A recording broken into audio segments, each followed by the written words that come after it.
بسم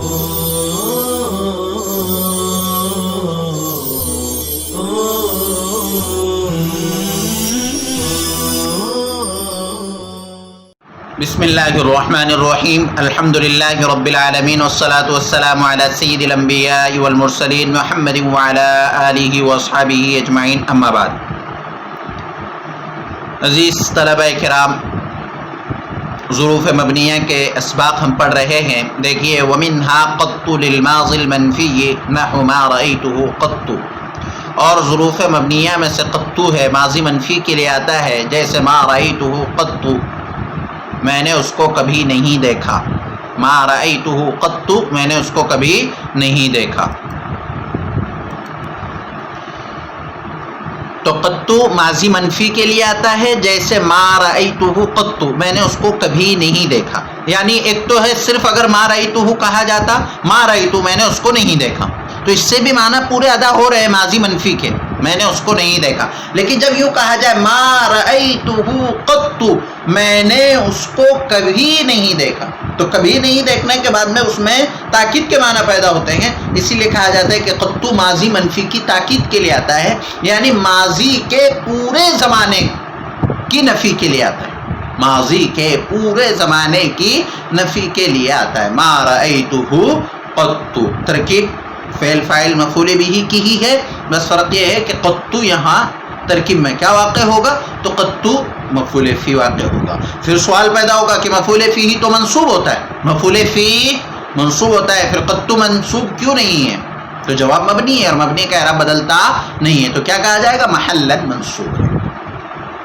وَمِنْهَا عَوْضُ لِلْمُسْتَقْبِلِ الْمَنْفِيِّ نَحْوُ لَا أَضْرِبُهُ عَوْضُ، اور ظروف مبنیہ میں سے عوضو ہے، مستقبل منفی کے لیے آتا ہے، جیسے لا اضربہ عوضو، میں اس کو کبھی نہیں ماروں گا۔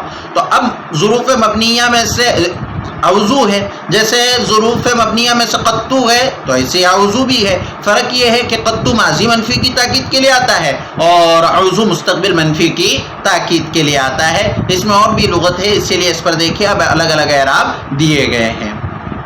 تو عوضو مستقبل منفی کی تاکید کے لیے آتا ہے، میں اس کو کبھی نہیں ماروں گا، یعنی آئندہ کا جتنا مستقبل کا زمانہ ہے اس پورے زمانے میں اس کو نہیں ماروں گا۔ ترکیب اس کی ما رأیتہ قط ہی کی طرح ہے۔ وَاعْلَمْ أَنَّهُ إِذَا أُضِيفَ الظُّرُوفُ إِلَى الْجُمْلَةِ أَوْ إِلَى إِذْ جَازَ بِنَاؤُهَا عَلَى الْفَتْحِ نَحْوُ قَوْلُهُ تَعَالَى هَذَا يَوْمُ يَنْفَعُ الصَّادِقِينَ صِدْقُهُمْ، اور جان لیجئے کہ جب ظروف کی اضافت جملے کی طرف کی جائے یا اذ کی طرف اضافت کی جائے، جان لیجئے کہ جب ظروف کی جملے کی طرف اضافت کی جائے یا اذ کی طرف اضافت کی جائے، جاز بناؤ علی الفتح، تو اس کا مبنی بر فتحہ پڑھنا جائز ہے، جیسے باری تعالیٰ کا فرمان ھذا یوم ینفع الصادقین صدقہم کو ھذا یوم ینفع الصادقین صدقہم پڑھنا درست ہے۔ دیکھیے جب ظروف کی اضافت جملے کی طرف کی جاتی ہے یا اذ کی طرف اضافت کی جاتی ہے، کس کی؟ ظروف کی، تو اسی صورت میں ان ظروف کو مبنی بر فتحہ پڑھنا درست ہے، جیسے ھذا یوم ینفع الصادقین صدقہم کو ھذا یوم ینفع الصادقین صدقہم، کیوں؟ اس لیے کہ یوم کی اضافت ینفع الصادقین صدقہم جملے کی طرف کی جا رہی ہے۔ اسی طرح یومئذ، حینئذ، یوم کی اضافت اذ کی طرف اور حین کی اضافت اذ کی طرف کی جا رہی ہے، تو یومئذ اور حینئذ، یومئذ اور حینئذ کی طرف اضافت کی جا رہی ہے۔ تو اب جب اذ کی طرف اضافت کی جا رہی ہے تو اس کو یوم پڑھتے ہیں، حینئذ پڑھتے ہیں۔ اسی طرح جملے کی طرف اضافت کی جائے تو یوم کو یوم پڑھنا درست ہے، مبنی بر فتحہ پڑھیں گے۔ لیکن یہ یاد رکھے کہ ہم چونکہ قرآن کریم میں ھذا یوم ینفع الصادقین صدقہم پڑھتے ہیں، تو قرآن کریم میں تو ہم اسی قرأت پر پڑھیں گے، یعنی یوم ہی پڑھیں گے۔ یہ ایک لغت بتلائی جا رہی ہے، ایک اعراب بتایا جا رہا ہے کہ یہ بھی جائز ہے، لیکن قرآن کریم میں ہم اس کو جواز نکالنے کے لیے یوم نہیں پڑھیں گے اگر ہمیں قرأت کا علم نہ ہو۔ تو ھذا یوم میں آپ دیکھیے یوم کو یوما پڑھنا درست ہوگا، ھذا یوم ینفع الصادقین صدقہم، اس لیے کہ یوم ظرف ہے اور ظرف کی اضافت ینفع الصادقین صدقہم جملے کی طرف کی جا رہی ہے۔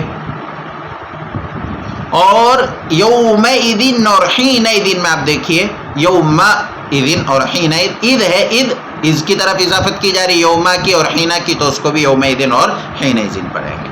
وَكَذَلِكَ مِثْلُ وَغَيْرُ مَا مَا وَأَنْ وَأَنَّ، اور اسی طرح مثل اور غیر ما ان اور انا کے ساتھ، اور اسی طرح مثل اور غیر ما ان اور انا کے ساتھ، یعنی مثل غیر کو اگر وہ ما کے ساتھ آتے ہیں تو اس کو بھی مبنی بر فتحہ پڑھنا جائز ہے۔ یہ قاعدہ آپ سمجھ لیجئے۔ وَكَذَلِكَ کا کیا مطلب ہے؟ وَكَذَلِكَ کا مطلب ہے کہ جس طرح ظروف کو مبنی بر فتحہ پڑھنا جائز ہے، تو اسی طرح اگر مثل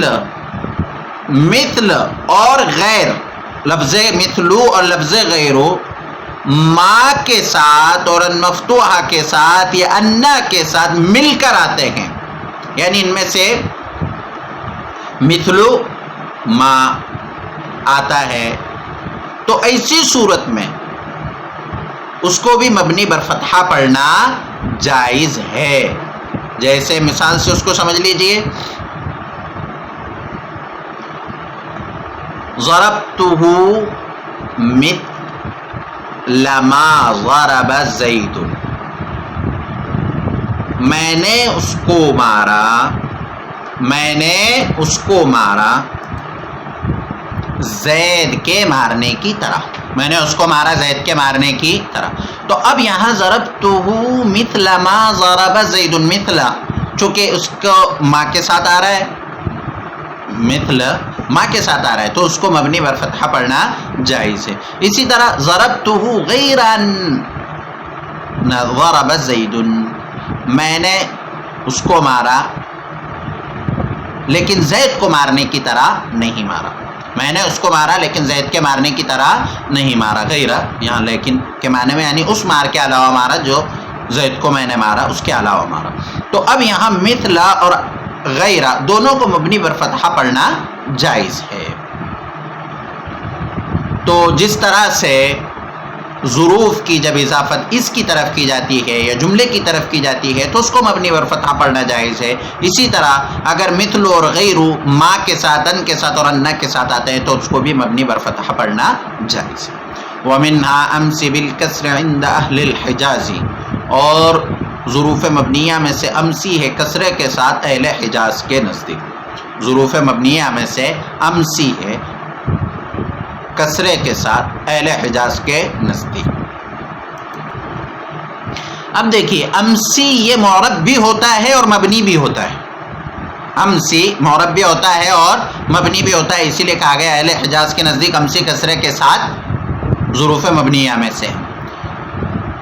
تو اب اہل حجاز کے نزدیک اگر امسی سے مراد کوئی متعین دن ہو، یعنی گزشتہ کل مراد ہو، امسی سے مراد گزشتہ کل ہو اور وہ معرف باللام یا مضاف نہ ہو، تو اس صورت میں یہ ظروف مبنیہ میں سے ہے، یعنی مبنی۔ امسی سے مراد گزشتہ کل یعنی متعین دن مراد ہے اور معرف باللام اور مضاف نہیں ہے، تو اسی صورت میں یہ مبنی ہوگا۔ جیسے مثال کے طور پر اس کی مثال ہم بناتے ہیں، قرأت کتابا امسی، میں نے ایک کتاب پڑھا گزشتہ کل۔ تو اب اس جملے میں امسی یہ مبنی ہے، اس لیے کہ اس سے مراد گزشتہ کل ہے اور معرف باللام بھی نہیں ہے اور مضاف بھی نہیں ہے۔ لیکن اگر اس سے کوئی متعین دن مراد نہ ہو، یا معرف باللام ہو یا مضاف ہو، تو پھر ایسی صورت میں امسی معرب ہوگا بالاتفاق، سب کے نزدیک، صرف اہل حجاز کے نزدیک نہیں، سب کے نزدیک معرب ہوگا۔ لیکن اگر متعین دن مراد ہے گزشتہ کل اور معرف باللام اور مضاف نہیں ہے تو مبنی ہوگا، اور اگر متعین دن مراد نہیں ہے اور معرف باللام ہے یا مضاف ہے تو ایسی صورت میں وہ معرب ہوگا۔ یہ آج کا ہمارا سبق ہو گیا ہے۔ سوالات دیکھ لیجئے.